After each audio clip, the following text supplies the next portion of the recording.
You're listening to the Good Question Podcast with Richard Jacobs. Our goal is to make each of our guests exclaim, that's a good question. I don't know the answer.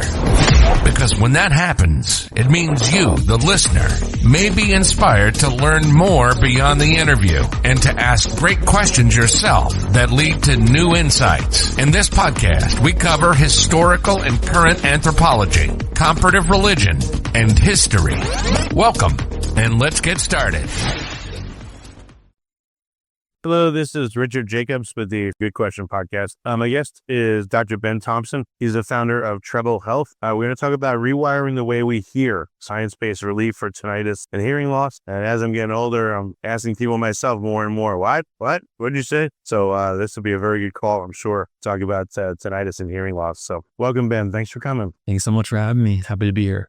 Yeah, what got you interested in hearing and hearing loss? Have you experienced it yourself or parents or anyone else you know? What got me interested in it was my family is a family of speech therapists and hearing doctors. My mom's a speech therapist. My brother and I are both hearing doctors, and we run a practice together with clinics across the country and telehealth. Okay. So how long have you been focusing on hearing and hearing issues? Yeah, for the last 10 years, I've been working with hearing loss treatment, helping patients who are trying to communicate and hear their family and friends more easily. It's not just hearing loss, it's actually sort of cognitive load and stress on the brain of trying to hear, trying to fill in the gaps. It's also equally as important. I've heard that people that had difficult hearing, it leads to all kinds of bad sequelae, which we'll get into. I guess it's probably obvious, but yeah, if I'm listening to somebody and I feel like they're mumbling or they're really quiet, it's irritating, first of all. And I'll have to say, can you speak louder? Can you speak slower? Can you speak more clearly? Or some people like turn away and speak to you and I can't hear what they're saying. And I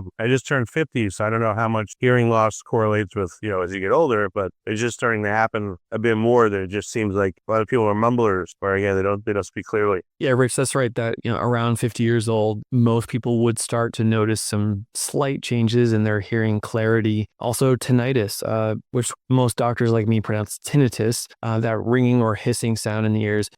That's been something that I've really specialized in, and that is an underserved population, but it's very much linked to hearing loss. But yeah, thanks for opening up about what you're noticing there in your life. I think it's really fascinating. Where does the tinnitus come from then? Like listening to too loud music or like work exposure? Or? The most common cause of the ringing or the hissing of the tinnitus would be hearing loss, so changes to the cochlea, the hearing structure of the brain. And the second most common cause would be stress on the central nervous system. And that's important to highlight because for tinnitus, it's those two main systems that lead to most people's problems. The hearing issues and then stress on the auditory brain, which can ramp up the sound, make it a lot louder and really severe for some people. So what is tinnitus? What's happening physically to the body because of it? Yeah, so the brain and the ear work together. There's the eardrum that sends sound waves through the three smallest bones in the body, right behind the eardrum, push sounds through to the cochlea, the hearing organ. And that's encased in our temporal bone, so it's encased in our skull, and that is a really intricate system that codes sound like a piano keyboard with all the different pitches. It codes sound based on the pitch, and it sends that sound through the auditory nerve into the auditory brain, where the brain can make sense of all the information. And that's how we hear,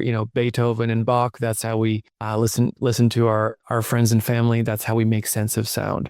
The areas where things can go wrong on the hearing loss side of things, either from loud noise exposure or from the aging process or other factors, the cochlea, the hearing organ, has these microscopic cells called hair cells or stereocilia. And if those are slightly damaged, like blades of grass that are stepped on from too strong of a step, sound waves, if they're too strong or too frequent, can kind of bend those little hair cells in the cochlea, the inner ear, and that can trigger the response of hearing loss, where the person has a harder time hearing. It's as if the microphone that their ears are picking up sound from the external world, it's slightly distorted or not functioning as well as it used to. Like when I'm in a totally quiet place, I hear a little bit of, it's not bad, it's not loud. And I don't hear it unless I'm in like absolute silence. But why would I hear that? It's a phantom sound, and the reason you would hear that is because the human brain, if we're in a quiet enough place, has a low level bioelectric sound to it. It's like a buzzy charge or a brain buzz, so to speak. There was research in the 1960s that looked at 100 normal hearing people. If we put them in a quiet enough room, they were coming out of that booth saying, hey, I was hearing ringing, I was hearing hissing, I was hearing some electrical noise. Well, there wasn't any sounds played in the room. It was simply their brain creating that low level sound. So to some degree, it's normal. But then when we add increased levels of hearing loss to it, that's when the ringing can become more noticeable, like you're experiencing. I also have that myself. For the last 12 years or so, I've had this low level ringing that I hear if I'm in a quiet enough place or when I put my head on a pillow in a quiet room. Yeah, it's annoying. I mean, at least it's not bad at all, but I'm sure if it was loud, it'd be really annoying and stuff. Have you ever used like anechoic chambers? And can someone get any degree of healing if they go into, like, let's say, an anechoic chamber and have like a half-hour day or something to like reset their hearing? No, not for hearing loss and not for the tinnitus, the ringing either. The anechoic chambers would probably be the worst place to be if you have tinnitus, because tinnitus would be the loudest. And for certain kinds of hearing conditions, there are some treatments that we can do to restore the hearing. Those are typically more medical management and not for all kinds of hearing loss. So putting someone in like an anechoic chamber really wouldn't do anything for them, would it? Besides somewhat torturing them, no, it wouldn't. Oh, what if I sat in one with you and spoke with you? Like, would it sound really weird? Would it cause stress for me to listen to you, or vice versa? It would be so there's a natural reverber in terms of the acoustics of sound. There's a natural reverberation that if we're in an indoor space, sound bounces off the walls, and our brains are used to that. In an outdoor space, that's somewhat dulled because there's not as many things to bounce off of. But it would be similar to like if you were in a desert where there was just open space, or if you're in an anechoic chamber where there's no echo, no reverberation. So the sound quality would be a little different. I think it might be a little more pleasant, personally. Would someone sound like very small and localized, like the sound coming just from them only? Exactly right. That's exactly right. Okay. So what are some of the treatments for tinnitus? Like, what can you do to help people? Great question. The treatments for tinnitus, and this is really something that I've personally helped a lot of people through over the years. For the last 8 years, I've specialized in tinnitus, formal training at a major hospital in San Francisco, specialty practice, working with a lot of people. The treatments for tinnitus, the aim or what we're trying to do here is most people with significant tinnitus, let's say it's at an 8 out of 10 of intensity or a 6 out of 10 of intensity. I like to say that the aim or the goal would be to reduce it by about 50%. So it's not a cure, it's not completely eliminating it, but for someone who this is their worst health problem, someone who has this persistent intrusive sound, who's losing sleep, who's anxious, who's stressed, who their life has been sort of turned upside down from this, that kind of improvement can be life-changing. The how of what we do, how we do it, is we're promoting neuroplasticity. So there's two main methods for what works the best in that domain. That would be using sound as a treatment, following a protocol called tinnitus retraining. There's another avenue which can help, which is more of a cognitive treatment element, and that's using a lot of cognitive behavioral techniques. So those two pieces together tend to get the best results. And there's also a new modality called bimodal stimulation. So we're using these different tools. Sometimes we use hearing aids. Other times we use sound machines. We're using a lot of counseling and coaching, sleep protocols, and then potentially more medical devices like the bimodal stimulation. So those are the tools we have in our toolkit to help our patients get better. So what will they experience after they go through a set of treatments? They'll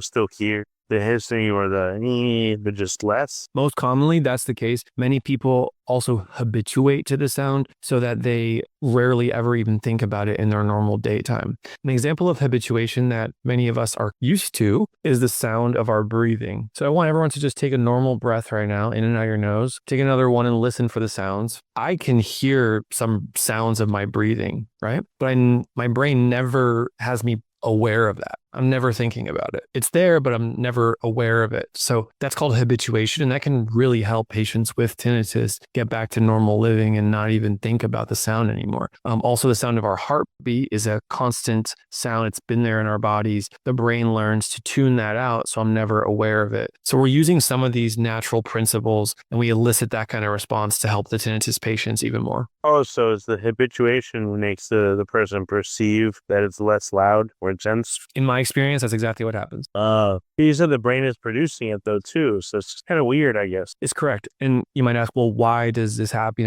Why does the tinnitus get so loud in the first place if the brain also can tune it out? That's a really astute question. And the answer is because for most people, it's not only hearing loss that causes bothersome tinnitus, it's also that their auditory brain is incorrectly filtering this sound so that the brain thinks, this is a dangerous sound, or this is an unknown signal. This is something life-threatening, or I need to get this. I need to do something about this immediately. Rather than the breathing, the heartbeat, the brain says, oh, those signals, they're completely neutral. They're not putting my life in danger. Ben doesn't need to be aware of them. They're neutral, non-bothersome sounds. So you can see that the brain subconsciously, automatically is trying to make these decisions for us. But for people with bothersome tinnitus, it incorrectly thinks that, oh, this is a threat, like the hissing of a snake or the potential danger of a radiator noise that's malfunctioning. No, actually, this is inside our own head. Those are some of the mechanisms for why this becomes a problem for our patients. I used to work at like Intel and Motorola, like in the fabs, and they would always have a sound of like rushing air. They weren't loud, but one guy told me if you're in there for like 10 or more years, that you can lose part of your hearing in the same range that the like the ambient noises are. I guess because your body's so used to hearing it, it stops listening for it. Have you heard about that? Yeah, I've heard some similar things, not all the time, but for some people, flight attendants, pilots, people who are around constant noise could have a similar effect.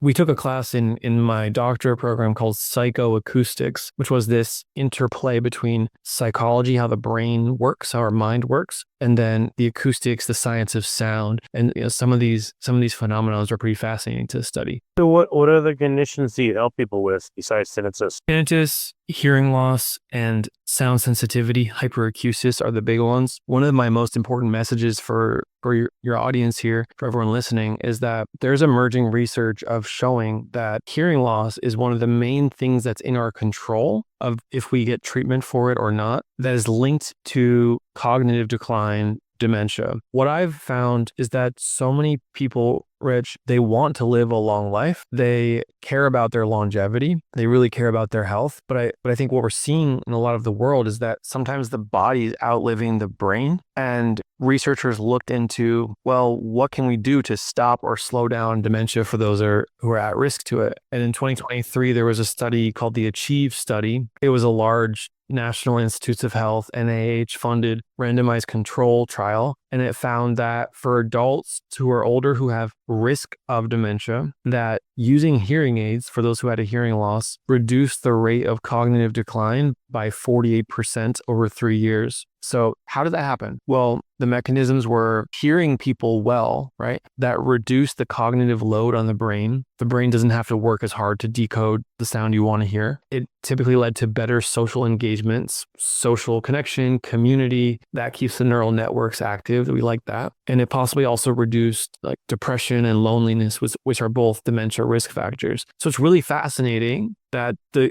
society cares so much about cognitive health, and hearing loss actually was one of the preventable factors or the risk factors we can modify to help our brains live as long as our bodies. Why do people experience cognitive decline that have hearing loss? What's happened? Is their brain just working overtime to understand sounds and therefore, I don't know, other parts of it grow unused? Or like what happens? Yeah, so it's really fascinating. There was actually research out of University of Colorado, Dr. Anu Sharma, that found even a mild hearing loss leads to parts of the visual cortex in the brain taking over unused cells in the hearing brain. So it's really fascinating how just slight changes to the lack of hearing input, the brain is aware of it and like overcompensating for it. The researchers believe that the link between hearing loss and cognitive decline mainly goes through the lens of cognitive load and social isolation. It's been known that having a robust social community or family or daily social interactions, like that really helps our brain, that helps our cognitive system. So if my patient has a hearing loss that they're not treating, they're not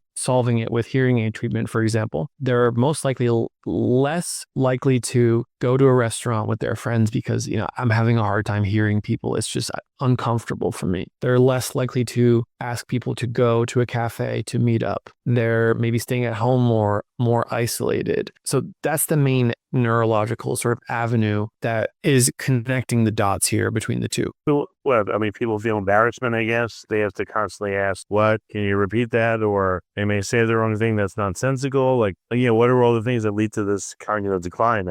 Why do they isolate? Why does this happen? I believe they isolate because it's not fun anymore. If I'm hearing 60% of the conversation and I miss what people are saying, why would I sign up for that kind of suffering on a regular basis? I think it's as simple as that. And then there's also the other factor we spoke about, which is if I'm hearing 60% of the words that are being said, I'm spending more mental energy, more cognitive resources to try to compensate that. It's like, do you speak any other languages, Rich, or have you ever tried? Yeah, I can speak, rewrite, understand Spanish. Yeah. Amazing. So like being in a conversation in someone who's fluent in Spanish, trying to keep up with it, because I'm intermediate at Spanish. At the end of that conversation, I'm like, whoa, I'm tired. You know what I mean? Well, that happened. I visited Honduras like 20 years ago, for my friend's wedding. And every day I woke up and I was able to talk to people and do well. And by dinner time, I was tired and I was just like, I stopped understanding. I was just like, I just want English. I'm tired already. So yeah, that's something that I think a lot of people can relate to, and it starts to make sense of, oh, okay, hearing might be more important than I took for granted. So, how quickly or how severe can cognitive decline happen with someone that has hearing loss? That's a good question. I don't have data in front of me on that, but from experience of working with families, working with patients, I'm often working with patients themselves who are around 60 or so, and they might have a family history of dementia, and they want to be proactive about it because they saw how just horrible it was in those later years. Or I'm working with a family, older adults who are maybe 75, 80, 85, and I'm working with their kids, their family, who are really, being proponents of the older adult here getting the right treatment. How many years does it take? I don't have a great answer to that, but it can come faster than people realize. It's not only hearing loss that's causing it. Obviously, these are typically patients who have family history of dementia. They might have other risk factors like cardiovascular disease, lifestyle, wellness issues that are also, creating the risk of dementia. So what can people do if they're experiencing hearing loss to prevent themselves from getting dementia? What they can do is they can get a hearing test. They can see, does the doctor, like myself, an audiologist, do we recommend hearing loss treatment? If so, they can try that out. They can try those devices on their ears. Most often, those are hearing aids, modern devices that are sleek and help you hear a lot more clearly. And then they can use those hearing aids. Additionally, if they have any risk of being around loud noises, they can use earplugs to protect their hearing. Is there anything they can do to restore it so that they won't fall into this loop of cognitive decline and get worse? So the research has shown that for people who have hearing loss, using hearing aids is significantly slowing down any risk of cognitive decline. So that's what's in their control. Can we restore hearing loss at a root cause level with those small cells in the hearing organ? Not yet. There have been researchers working on it over the last decades, and we don't have any clinically available solution for that at this time.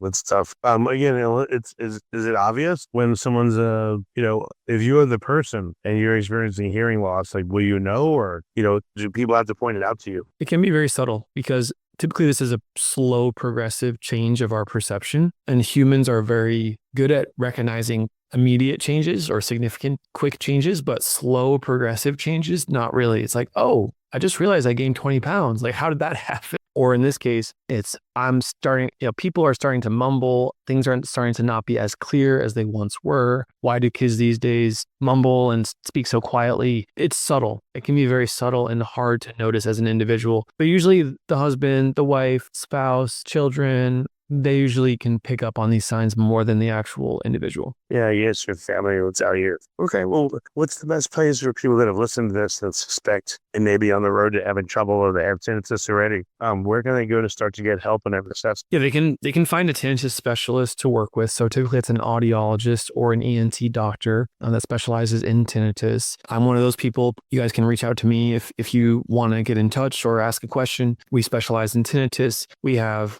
physical clinics clinic locations that we started in California, Florida, North Carolina, Washington, and Pennsylvania. And we also have a telehealth practice, so we can offer consultations to patients across the country who may have a question or want to take that next step to see what they can do. Well, very good. Thank you so much for coming on the podcast and talking about this. We don't often get guests on hearing, so it's good to speak to you. Thank you again. Hey, you're so welcome. And if anyone wants to reach out, please do. You can find me and my practice at treblehealth.com. Rich, thanks so much. And it's a pleasure. I love what you're doing here with the podcast. Keep it up. Thank you.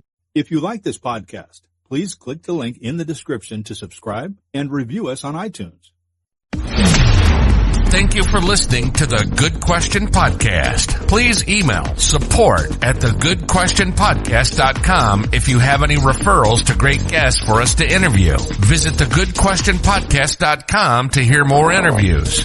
And please help us spread the word by rating and reviewing us on Apple Podcasts, iTunes, Spotify, YouTube, or wherever you listen to this podcast.